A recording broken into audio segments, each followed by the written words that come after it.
याकूब की पत्री अध्याय 4 वचन 13 से लेकर 16 तक मैं पढ़ रहा हूं, अच्छी तरह सुनिए।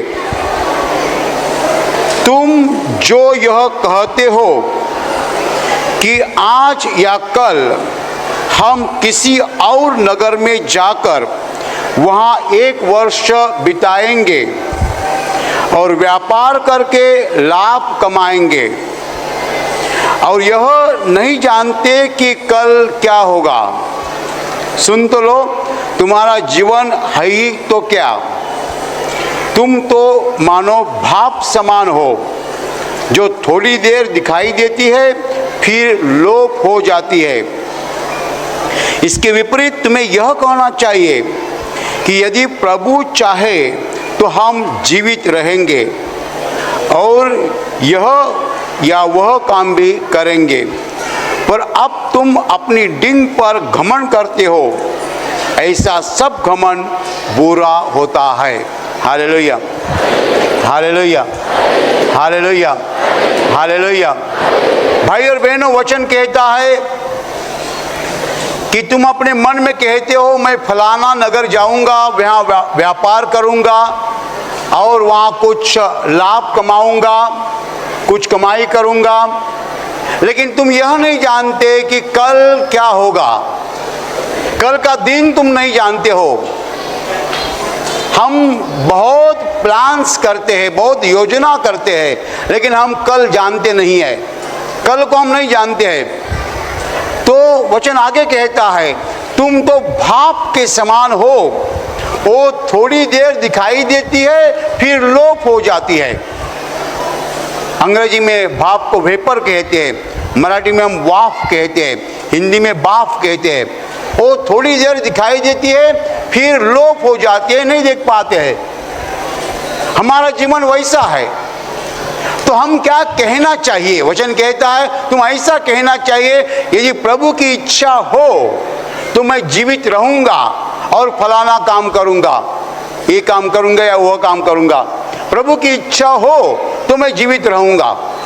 Hallelujah, hallelujah. तुम अपने डिंग पर घमंड करते हो। सब तरह की घमंड जो है वो बुरी है। घमंड बुरापन है, घमंड अच्छी नहीं है। Hallelujah, hallelujah, hallelujah. भाई और बहनों, एक सीधी बात, आसान बात मनुष्य अपने जीवन में कभी नहीं समझता है। कितने लोग पढ़ाई लिखाई करते हैं, बहुत शिक्षा लेते हैं, कॉलेज में जाते हैं, विद्यापीठ में जाते हैं, बहुत शिक्षा लेते हैं, डिग्री लेते हैं। एक बात उनके समझ में कभी नहीं आती है कि हम भाप के समान है। Hallelujah, hallelujah.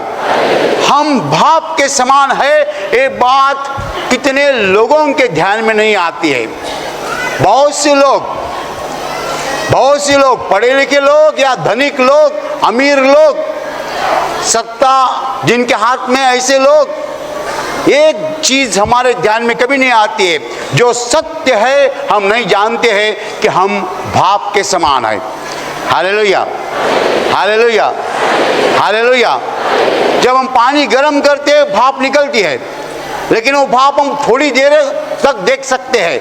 उसके बाद क्या होता है? भाप दिखाई नहीं देती है, कहाँ जाती है? Hallelujah, hallelujah, hallelujah. इस संसार में जो जीवन हम जी रहे हैं वो जीवन हमारे हाथ में नहीं है। आपका जीवन आपके हाथ में नहीं है, मेरा जीवन मेरे हाथ में नहीं है।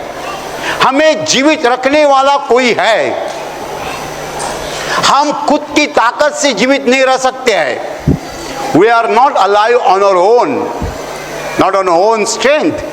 हम खुद की ताकत से जीवित नहीं है। हमें जीवित रखने वाला कोई है। जब तक वो हमें जीवित रखेगा हम जीवित रह सकते हैं। यदि वो हमें जीवित नहीं रखेगा हम नहीं जीवित रह सकते हैं। हमारा जीवन किसी की मर्जी के ऊपर निर्भर है। हमारा जीवन किसी के हाथ में है।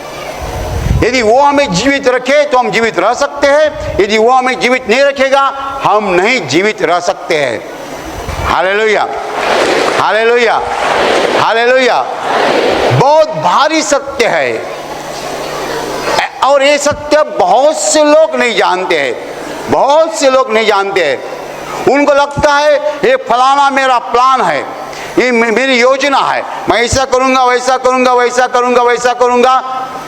उसमें से एक भी चीज़ नहीं होती है, गिर जाते हैं, डूब जाते हैं। एक औरत मुझे मिलने को आई थी, उसने कहा कि मेरे बेटे के ऊपर कर्जा है। मैंने पूछा कैसा कर्जा हो गया? उसने कहा उसने एक बिजनेस डाला था, उसमें फंस गया। मैंने पूछा कौन सा बिजनेस? तो उसने कहा कंप्यूटर का बिजनेस था, एक 5-6 कंप्यूटर डाले थे, एक बिजनेस चालू किया था। मैंने कहा पूछा उसको इस बिजनेस में कितना नुकसान हो गया?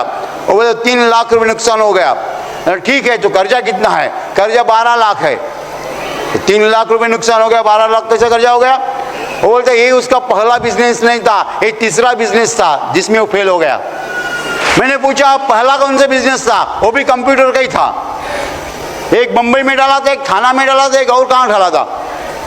जहाँ जाता है बिजनेस करता है, फेल हो जाता है।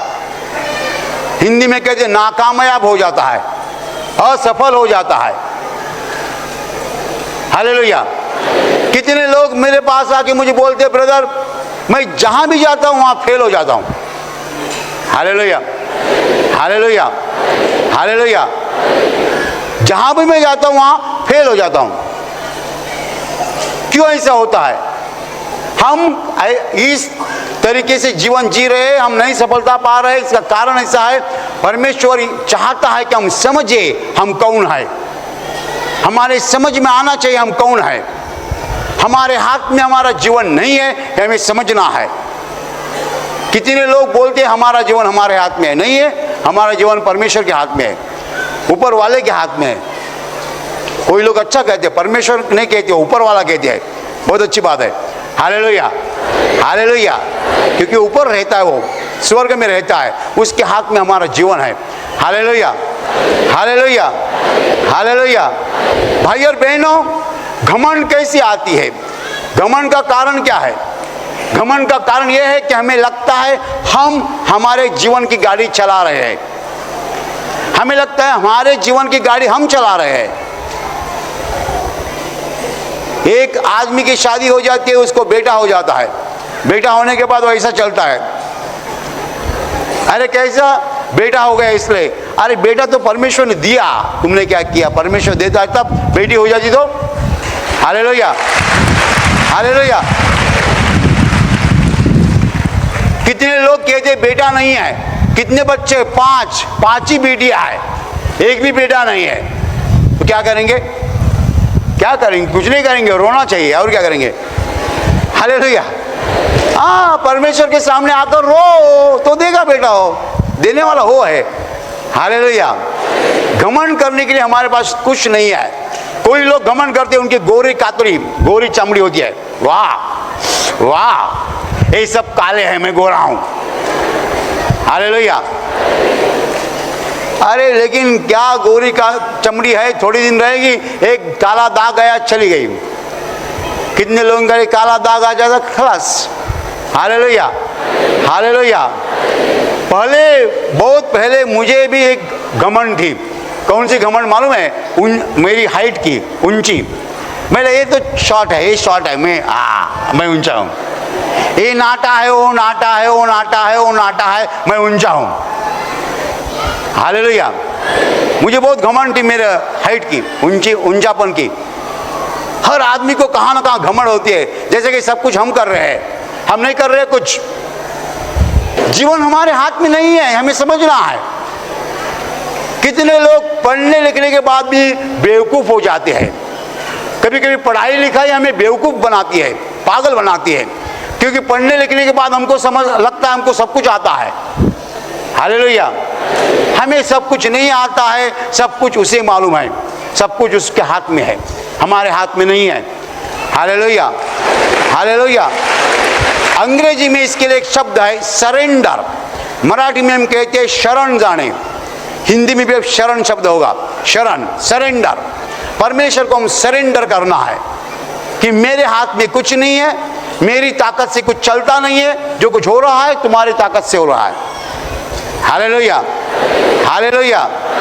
आजकल मैं काउंसलिंग को बैठता हूँ, लोग आते हैं, मैं किसी को देखता हूं, मैं डर जाता हूं, इतनी तबीयत।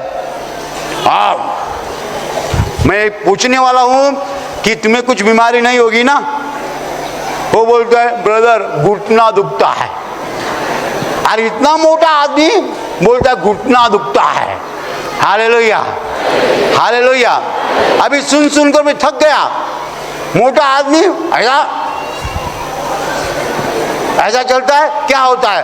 हाथ ऊपर नहीं जाता है, हाथ ऊपर नहीं जाता है। Hallelujah, hallelujah. भाई और बहनों, कितने लोगों के जीवन में इतनी कठिनाई आई है, इतनी दिक्कतें आई, इतनी बीमारियां आई है, दुख आया है, दर्द आया है, हम कल्पना भी नहीं कर सकते हैं। इससे क्या सबूत होता है? यही सबूत होता है कि हमारा जीवन हमारे हाथ में नहीं है। हमारा जीवन हमारे हाथ में नहीं है। सब कुछ चलाने वाला प्रभु है, परमेश्वर है, जीवित परमेश्वर है, ऊपर वाला है। तो हमें सब तरह के घमंड जो है छोड़नी है। You have to get rid of every kind of pride. हर तरह के घमंड से मुक्त हो जाओ। मैंने मेरी घमंड आपको बताई, जो मेरा पाप था, मैंने कबूल किया कि मुझे घमंड थी मेरी ऊंचाई की, ऊंचापन, हाइट। किसी को घमंड होती है अपनी चमड़ी के कलर की, किसी को घमंड होती है अपने एजुकेशन की, किसी को घमंड होती है अपने पैसा की, अमीरता की, किसी को घमंड होती है अपनी पोजीशन की, पोजीशन। तो भाई और बहनों, बाइबल बताती है कि हर तरह की घमंड जो है बुरापन है, पाप है। हर तरह की घमंड, घमंड कौन सी भी घमंड हो, पैसा की हो, शिक्षा की हो, ताकत की हो, कौन सी भी घमंड हो, बुरापन है, पाप है। हम नहीं घमंड कर सकते हैं क्योंकि हमारा जीवन हमारे हाथ में नहीं है। हमारा जीवन प्रभु के हाथ में है। वो एक मिनट हमको नहीं देगा, हमको एक मिनट नहीं मिलेगा। एक मिनट वो हमें जीवित नहीं रखेगा तो हम जीवित नहीं रह सकते हैं। Hallelujah, hallelujah. ये जो मानवीय शरीर है, साइंटिस्ट लोग अभी भी खोज नहीं पाए, जांच नहीं कर पाए, ढूंढ नहीं पाए वो कैसा चलता है। ब्रेन का बहुत भाग जो है अभी तक अननोन है, मालूम नहीं है। भेजा का बहुत सा भाग जो है अभी तक हमारे समझ में नहीं आता है। मनुष्य निर्णय कैसा लेता है मालूम नहीं है। ये मशीन कैसी चलती है अभी तक हमें मालूम नहीं है। ये मशीन चलाने वाला ऊपर बैठा है, ये मशीन चलाने वाला मनुष्य नहीं है। ये सवाल मैं हमेशा करता हूँ, आप भी किसी को करो। कोई बोलेगा परमेश्वर नहीं है, उसके लिए एक सवाल है। एक सवाल बहुत हो गया, बहुत भारी सवाल है। सवाल ऐसा है कि जब हम खाना खाते हैं, खाना खाने के बाद अभी समझो आपने खाना खाया है, ये खाना कहाँ है क्या आप बता सकते हैं? पेट के कौन से भाग में है मालूम है आपको? नहीं है। उस खाने का पेट में क्या हो रहा है आपको मालूम है? आपको मालूम नहीं है। आपके दिमाग को मालूम नहीं है, आपके भेजा को मालूम नहीं है, आपके ब्रेन को मालूम नहीं है। यदि आपके ब्रेन को मालूम नहीं है तो किसको मालूम है?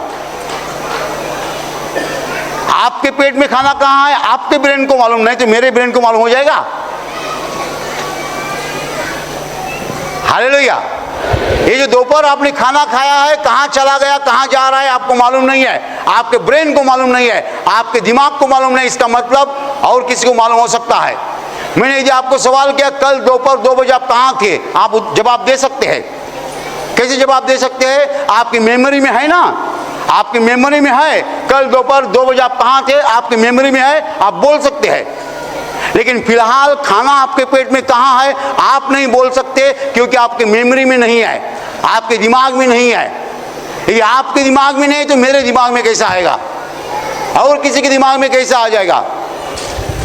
यदि ढूंढना है तो पेट काटना पड़ेगा, नहीं तो मशीन से देखना पड़ेगा अंदर कहाँ है।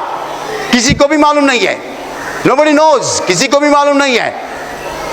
हालेलुया। तो पेट में खाना जाता है, कैसा जाता है किसी को भी मालूम नहीं है। वो चलाने वाला ऊपर बैठा है, ये मशीन चलाने वाला ऊपर बैठा है। ये मशीन हम नहीं चलाते हैं, कोई नहीं चला सकता है। भाई और बहनों, हम बाप के समान है, ये सत्य है। हम कभी भी ये सत्य को सत्य पर अविश्वास नहीं दिखा सकते। ये सत्य है कि हम बाप के समान है, हमारे हाथ में कुछ नहीं है। मनुष्य बहुत कुछ इस संसार में करता है, लेकिन कौन सी भी क्षण संसार को छोड़ के जाता है। हमारे जीवन में जो कुछ हो रहा है इसके ऊपर पूरा नियंत्रण जो है परमेश्वर का है। हमें कबूल करना है, हमें स्वीकारना है। हालेलुया। घमंड करने वाले लोग परमेश्वर के पास नहीं आते हैं। घमंड करने वाले लोग परमेश्वर को स्वीकार नहीं करते हैं। उनके घमंड के कारण वो परमेश्वर को देख नहीं पाते हैं। उनके घमंड के कारण उन्हें परमेश्वर का ज्ञान नहीं मिलता है। लेकिन जो घमंड छोड़ देता है वो परमेश्वर के पास आता है, वो लीन हो जाता है, उसको परमेश्वर का ज्ञान मिलता है। Hallelujah, hallelujah, hallelujah. जितने भी लोग आपको मिलते हैं बोलते हैं परमेश्वर है कहाँ, आपको समझना है कि उनके दिल में घमंड है। जिसने घमंड छोड़ दिया है वही परमेश्वर को जान सकता है। और मनुष्य के जीवन में घमंड क्यों आती है? इसीलिए आती है कि उसको लगता है सब कुछ मैं कर रहा हूँ, सब कुछ मैं कर रहा हूँ, मेरा जीवन मेरे हाथ में है। मैंने ज़मीन ली, मैंने एक बंगला तैयार किया, मैंने गाड़ी ली, मैंने कंप्यूटर लिया, मैंने मोबाइल लिया, मैंने लिया, मैंने किया। जब मनुष्य मैंने करता है तब उसमें घमंड आती है। और एक घमंड जो है बुरापन है, पाप है। घमंड वाले लोग जो है कभी परमेश्वर को जान नहीं पाएंगे। Hallelujah, hallelujah. आपको आपके जीवन में कामयाबी चाहिए, सफलता चाहिए तो आपको परमेश्वर के ऊपर निर्भर रहना है। ऐसा कहो कि मेरा जीवन परमेश्वर के हाथ में है। परमेश्वर यदि मुझे कल जिंदा रखेगा तो मैं जिंदा रहूंगा, परमेश्वर नहीं जिंदा रखेगा तो मैं जिंदा नहीं रह सकता। मेरा जीवन परमेश्वर के हाथ में है। मैं एक फ्लैट लेना चाहता हूं, लेकिन परमेश्वर यदि देगा तो ही मैं फ्लैट ले सकता हूं। यदि परमेश्वर नहीं देगा तो मैं फ्लैट नहीं ले सकता। Hallelujah, hallelujah, hallelujah. हमें परमेश्वर से रिश्ता रखना है क्योंकि परमेश्वर हमारा जीवन चलाता है। यदि हम परमेश्वर से रिश्ता नहीं रखेंगे, खुद के हिसाब से चलेंगे, खुद के दिमाग से चलेंगे, बार बार गिर जाएंगे, बार बार नाकामयाब होंगे। हालेलुया। कितने लोग बार बार नाकामयाब हो रहे हैं, इसका कारण वो खुद के ऊपर निर्भर है, खुद के विचार के ऊपर निर्भर है, परमेश्वर के ऊपर निर्भर नहीं है। वो उनको लगता है मेरे जीवन की गाड़ी मैं चला रहा हूँ। ऐसे लोग बार बार नाकामयाब होते हैं, बार बार असफल होते हैं। कहाँ भी जाते हैं सफलता नहीं मिलती है उनको। तो वचन कहता है ऐसा कहना चाहिए कि यदि परमेश्वर मुझे जीवित रखेगा तो मैं जीवित रहूँगा, परमेश्वर मुझे सफलता देगा तो मैं काम कर सकता हूँ। Hallelujah, hallelujah, hallelujah. जिसका जीवन 100% परमेश्वर के ऊपर निर्भर है वही संसार में सफल हो सकता है। जो खुद के ऊपर निर्भर रहना चाहता और रहता है वो कामयाबी नहीं पा सकता है। Hallelujah, hallelujah. अभी प्रार्थना करने का समय है। आंखें बंद कीजिए। मैं आपके लिए प्रार्थना करने चाह रहा हूं। आपके शरीर के जिस हिस्से को बीमारी है उस हिस्से पर हाथ रखिए विश्वास के साथ। प्रभु यीशु खुद आपको स्पर्श करेगा और चंगाई देगा। आपके शरीर में से हर बीमारी प्रभु यीशु के पवित्र नाम नष्ट हो जाए। आपके जीवन में जो कुछ दुख है प्रभु यीशु के पवित्र नाम नष्ट हो जाए और आपके जीवन पर और आपके परिवार पर प्रभु यीशु की महान आशीष है।